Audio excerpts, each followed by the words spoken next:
오늘도 주님의 말씀을 통해 하나님 나라를 누리는 복이 있기를 주님의 이름으로 축원합니다. 우리가 신명기 28장을 보고 있는데요. 이 28장이 굉장히 긴 장이에요. 68절까지 있는데 이 가운데 말씀에 순종하는 자에게 따르는 축복과 또 그 말씀에 불순종하는 자들에게 따르는 저주에 대해서 크게 이 두 가지로 말하는데, 축복은 1절부터 14절까지밖에 되지 않아요. 그리고 저주는 15절부터 68절까지예요. 축복은 14절이고 저주는 54절이에요. 그러니까 거의 4배 정도 될 정도의 저주를 언급하고 있어요.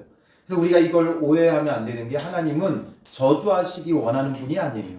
하나님은 축복하기 원하시죠. 그런데 왜 저주에 대해서 너무나 많이 말씀하시냐 하면, 저주받을 수밖에 없는 우리에 대한 경고예요. 우리가 저주 가운데 지금 있기 때문에 하나님께서 경고하시는 거예요.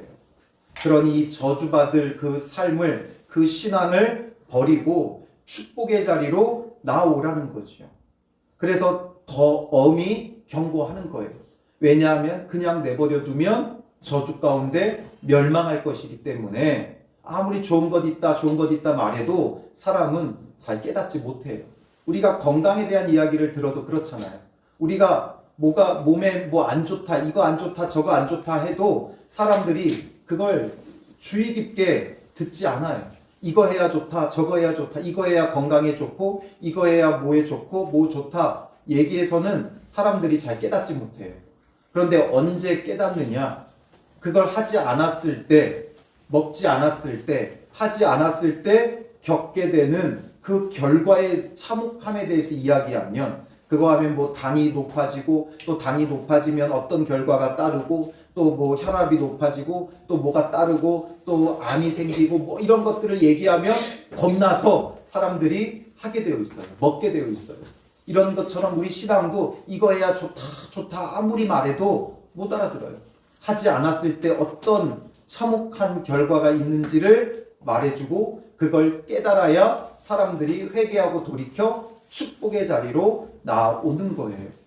그래서 앞에서 먼저 순종에 따르는 축복에 대해 이야기했고, 그 다음에 이제 15절부터 쭉 불순종에 따르는 저주에 대해서 말했어요.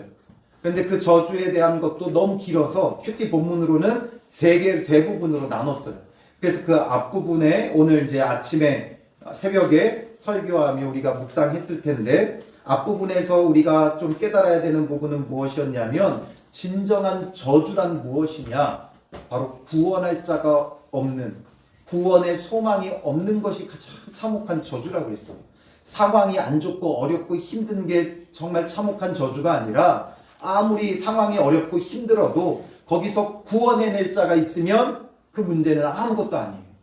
그런데 아무리 작은 문제라 할지라도 그 문제에서 우리를 구원해낼 자가 없으면 그건 정말 참혹한 가장 큰 재앙이고 저주가 되어지는 것이다. 이걸 우리가 보았고요.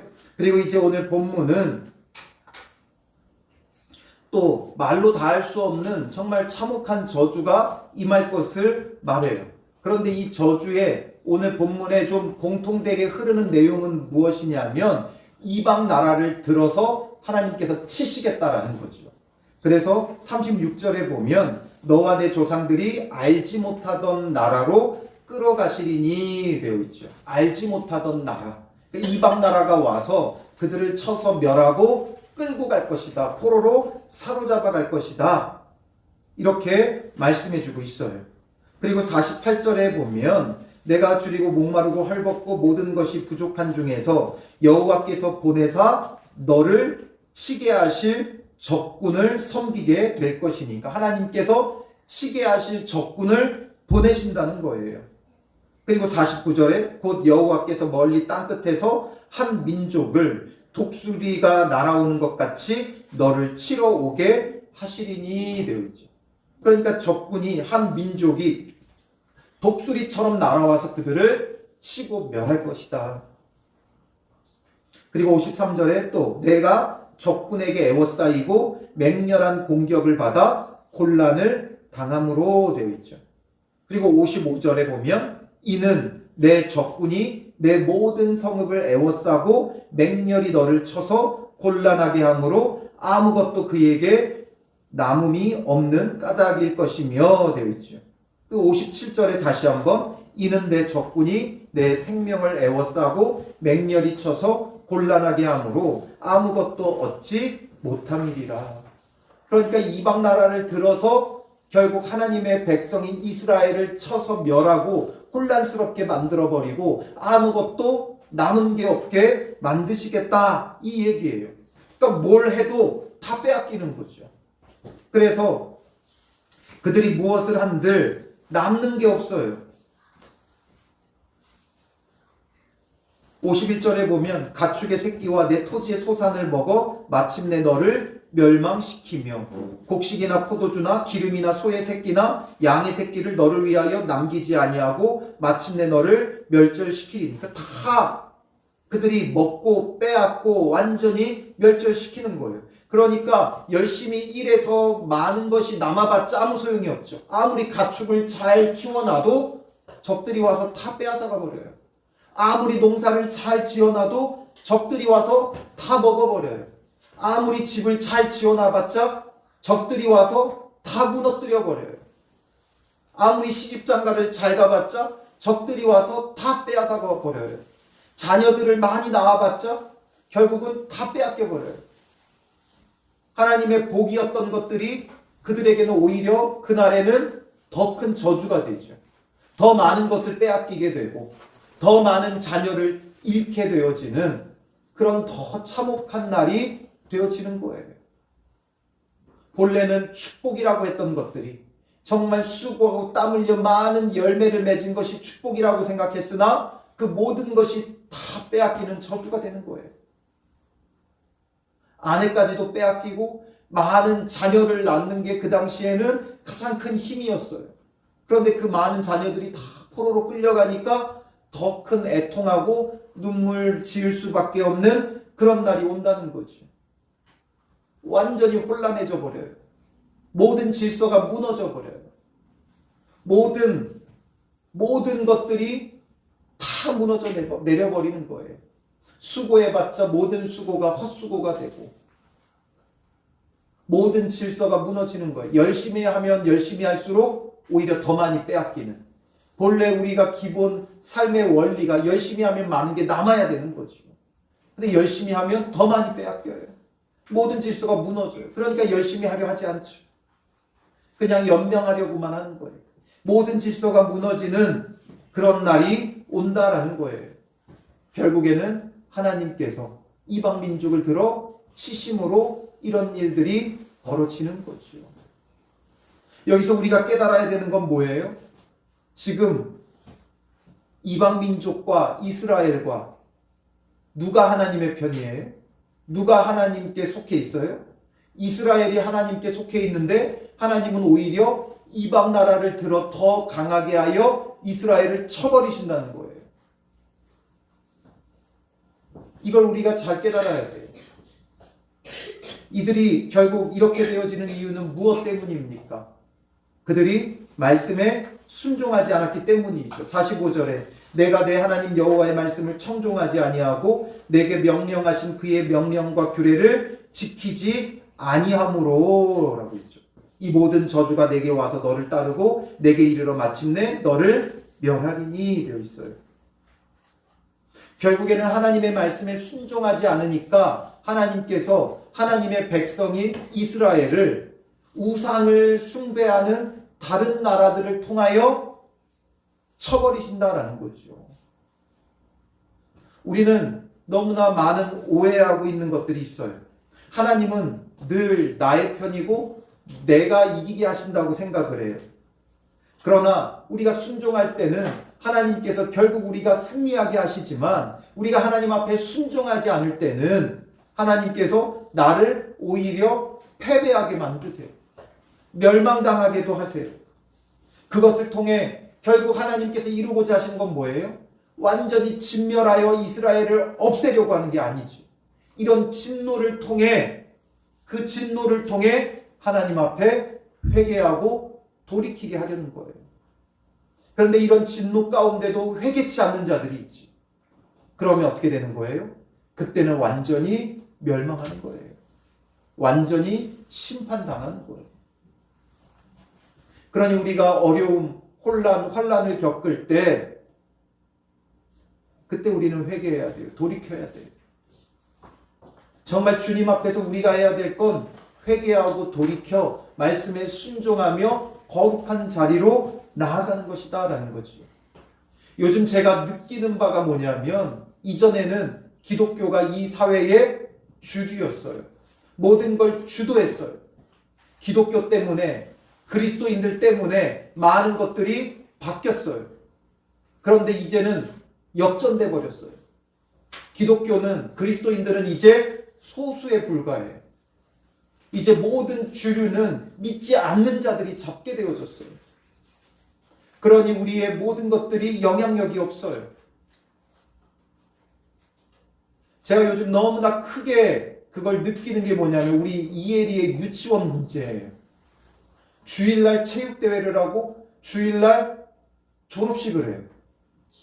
그거를 아무도 그걸 문제 삼지를 않아요. 그냥 그것 때문에 어려워하면서 주일을 빠지고 그것에 가는 게 마치 당연한 것처럼 돼요. 아이 졸업식이니까, 아이 운동회니까 그걸 너무 자연스럽게 받아들여요. 그게 문제가 되지 않는다는 거죠. 선생님들 사이에 그게 문제가 돼야죠. 믿는 선생님들 사이에 그게 문제가 돼야죠. 믿는 부모들 사이에 그게 문제가 되고 이슈가 돼야죠. 그런데 이제는 그리스도인들이 소수니까 묻혀서 가는 거예요. 묻혀가는 거예요. 거기서 아무런 소리가 안 나오고 묻혀가는 거예요. 그만큼 이제 신앙인들이, 믿는 사람들이 너무나 극소수가 되어져 버렸다는 거죠.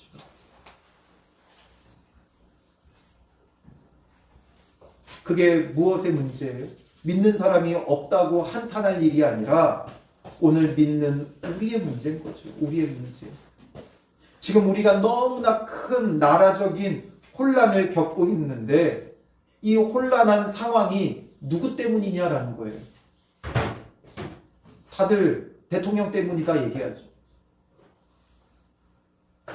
그 문제를 수면에 드러낸 건 대통령 문제일지 몰라도 하나님께서 그런 일을 일어나게끔 만드신 거는 믿는 자들의 문제예요.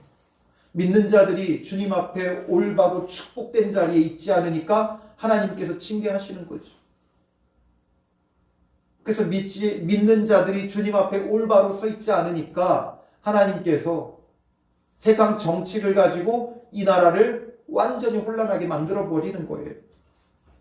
이방 나라를 통해 이스라엘을 멸하고 혼란스럽게 만들었듯이 이제는 이 세상의 정치를 들어서 이 나라를 혼란하게 만들어 버리죠. 무엇 때문이에요? 악한 정치인들 때문입니까? 여당 때문입니까? 야당 때문입니까? 대통령 때문입니까? 결국 서로 다 남탓만 하고 있죠. 남탓만 하고 있어요. 그 누구도 자기 책임이라고 얘기하는 사람은 아무도 없죠. 한번 보세요. 자기 때문이라고 외치는 사람은 아무도 없어요. 반성하고 사죄하는 사람은 없어요. 다들 남 때문이에요. 여당은 야당 때문이고 야당은 무조건 여당 때문이고 대통령 때문이고 결국 그 누구도 책임지며 정말 바른 정치를 하지 못했다고 애통해하며 자복하는 사람은 아무도 없다는 거죠. 그런데 이 땅의 정치에 소망을 둔다고요? 정말 어리석은 일이에요. 제가 누누이 강조하지만 세상 정치는 그 나라의 최소한의 질서를 유지할 뿐이에요. 절대 소망이 되지 못해요. 결국 이런 문제들이 왜 일어나겠는가? 하나님께서 이런 일들 못 막으십니까?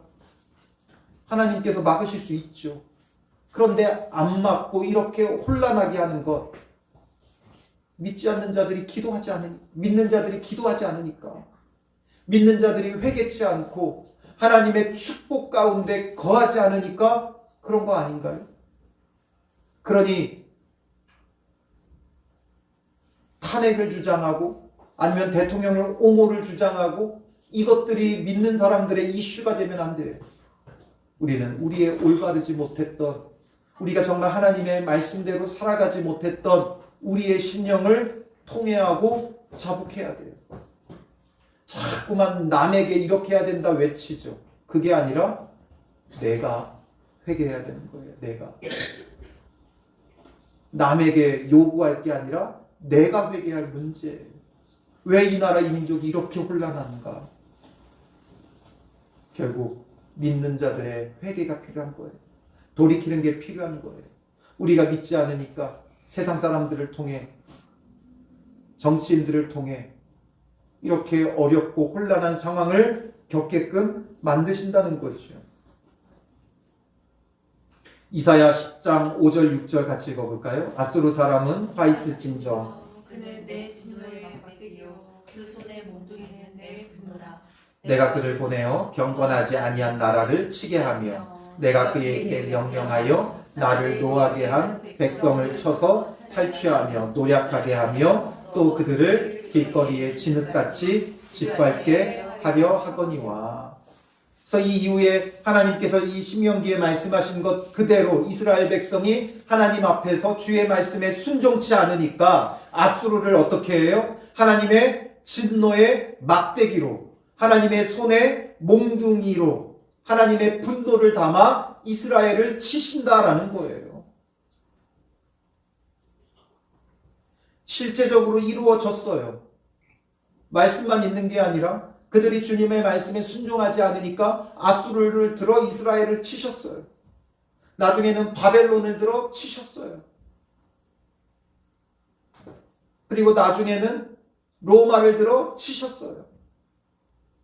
수차례 경험을 했어요, 그들은. 그리고 이제 오늘 우리도 하나님께서 들어 치시는 거예요. 오히려 믿지 않는 자들이 득세하게 하고, 믿지 않는 자들이 더 주류를 이루게 하고, 믿지 않는 자들이 더 잘되고 더 잘 살고, 그들에 의해 믿는 자들이 오히려 억압과 박해를 받는 시대가 되어져 버렸어요. 이제는 성경적인 것을 이야기하는 것을 말도 못하게 이제 만들어버리는 시대를 향해 가고 있어요. 이런 혼란이 어디서 왔는가? 성경에 하나님께서 말씀하셨던 것이고, 그 말씀대로 믿는 자들이 주의 말씀에 순종하지 않으니까 벌어지는 일들인 거예요. 그러니 누구 때문이에요? 나 때문이죠. 나 때문에. 누구 때문은 누구 때문이에요? 정치인들 때문이 아니라 나 때문이에요. 여러분들이 회개치 않으니까, 거룩하게 서지 않으니까, 한국 교회가, 한국 그리스도인들이 올바로 서지 않으니까 이런 일들이 지금 벌어지고 있다는 거죠. 믿는 사람들의 숫자가 부족해서가 아니라 믿는 자들이 바르게 서지 않았기 때문이에요. 자꾸만 숫자들을 이야기하죠. 예전에는 뭐 몇 천만 명이었다, 2천만 명이었다 막 이야기하지만 그 숫자가 중요한 게 아니죠. 소돔과 고모라 성은 의인 몇 명이 없어서 멸망당했어요? 10명이 없어서 멸망당했죠. 결국 이 나라 이 민족에서 믿는 사람들의 숫자가 문제가 아니라 믿는 자들이 주님의 말씀에 온전히 순종하는 참 믿음, 거룩한 신앙생활을 하느냐 안 하느냐의 문제인 거예요. 우리가 거룩하게 신앙생활을 하지 않으니까 이런 혼란이 우리가 자초한 일들이죠. 이 참혹함만이 있는 게 아니라, 그래서 이렇게 그들이 완전히 짓밟히게 하시고 나서 하나님은 어떤 일을 갖고 계세요? 어떤 계획을 갖고 계세요? 그들을 멸하려고 하는 것이 아니라 이사야 10장 20절 21절 볼까요? 그날에 이스라엘의 남은 자와 야곱 족속에 피난한 자들이 다시는 자기를 친 자를 의지하지 아니하고 이스라엘의 거룩하신 이 여호와를 진실하게 의지하리니 남은 자하고 야곱의 남은 자가 능하신 하나님께로 돌아올 것이라. 남은 자들이 하나님께로 돌아온다는 거예요. 그 가운데 정말 깨달은 자들, 그리고 회개하며 남아있는 자들, 그들이 주께로 돌아온다는 거예요. 지금 이 혼란한 때에 정말 중요한 건 주께로 돌아오는 남은 자들이에요. 그 남아있는 자들을 통해 하나님은 회복해 하세요. 10장 24절 25절 같이 읽어볼까요? 그러므로 주 만군의 여호와께서 이르시되 시온에 거주하는 내 백성들아 아수르가 애굽이 한 것처럼 막대기로 너를 때리며 몽둥이를 들어 너를 칠지라도 그를 두려워하지 말라. 내가 오래지 아니하여 내게는 분을 그치고 그들은 내 진노로 멸하리라 하시도다. 두려워하지 말라는 거예요. 오래지 않아서 하나님께서 이 남은 자들, 돌이킨 자들, 돌아온 자들에게 분을 그치고 그리고 이제 하나님의 몽둥이 막대기가 되어 하나님의 백성을 쳤던 자들이 오히려 하나님의 진노로 멸하게 되어진다라는 거죠. 우리가 이때에 정말 중요한 건 바로 이렇게 주님께 돌아오는 자, 남은 자가 되어져야 한다는 거예요. 더욱 우리의 신앙을 점검하고 정말 주께로 돌아오고 회개하는 그 한 사람이 되어지는 거예요. 그러면 그들은 마침내 하나님의 구원을 볼 것이고 그동안 하나님의 막대기처럼 사용되어졌던 자들은 완전히 멸함을 당하는 그런 날이 와요. 그러니 이 나라를 혼란하게 했던 자들을 하나님께서 전부 다 멸하고 물리치는 날이 오는 거예요. 그러니 그때까지 우리는 우리의 믿음을 지키며 회개하며 정말 주님 앞에 남아있는 자가 되어줘야 돼요. 우리가 있어야 할 곳은 어디인가? 촛불을 들고 거리로 나가는 게 아니라 바로 주님 앞에 나와 회개하며 남은 자가 되어줘야 돼요. 탄핵을 주장하며 촛불을 들고 거리에 나가는 자들 있고 또 어떤 사람들은 기도해야 된다고 또 거리로 나와서 또 집회하며 기도하겠다는 거예요. 그런 기도와 집회가 정치 집회가 될 수밖에 없죠. 그런 대로 나가는 게 아니라 정말 주님 앞에 나와 회개하고 통회하고 자복해야 돼요. 기독교가 이상하게 극우적인 세력으로 변질되어져 버린 자들이 너무 많아요. 그러니까 뭔가 구국 기도회를 한다고 하는데 구국 기도회를 한다고 하는 사람들을 보면 전부 다 정치적으로 극우의 성향을 가지고 모이고 있어요. 그것도 옳지 못한 일이에요. 말만 기도지 결국 정치 집회가 돼버리는 거죠. 그러니 오늘 우리는 주님 앞에 나와야 돼요. 회개해야 돼요. 돌이켜야 돼요. 주님 앞에 남은 자가 되어줘야 돼요. 사람들은 거리로 나가지만 우리는 주님 앞에 나와 회개하며 주님께 남아있는 자, 하나님의 구원을 볼 자들이 되어져야 한다는 거죠. 그러니 오늘 이 밤 우리는 무엇을 위해 기도하겠습니까? 정말 이 나라 이 민족을 위해 기도해야 될 때예요. 나라와 민족을 위해 기도하며 우리가 어떻게 기도해야 돼요? 먼저 우리가 통회하고 자복하며 회개하며 주님 우리가 주님 앞에서 진리 가운데 서지 못해 이 나라 이 민족에 이런 혼란함이 왔음을 우리가 먼저 회개해야 되고 그리고 주님의 은혜 가운데 다시금 참된 하나님의 진리가 참된 하나님의 공의가 이 땅 가운데 서게 하여 주시옵소서. 하나님이 주시는 참된 평안이 이 땅 가운데 임하게 하시고 참된 부흥의 새 물결이 일어나게 하여 주시옵소서. 먼저 우리가 통회하고 자복하며 주님 이제 하나님의 진리가 하나님의 공의가 이 나라의 민족 가운데 서게 하옵소서 기도하고 그리고 지금의 이 혼란함이 주님 안에서 속히 해결되어지고 바른 질서가 설 수 있도록 주님 인도하여 주시옵소서. 하나님의 새로운 구원의 역사가 이 땅 가운데 임하게 하여 주시옵소서. 정말 나라와 민족을 위해 우리가 통해 자복하며 주님 앞에 나아가고 또 여러분들의 기도 제목을 놓고 기도하며 나아가겠습니다.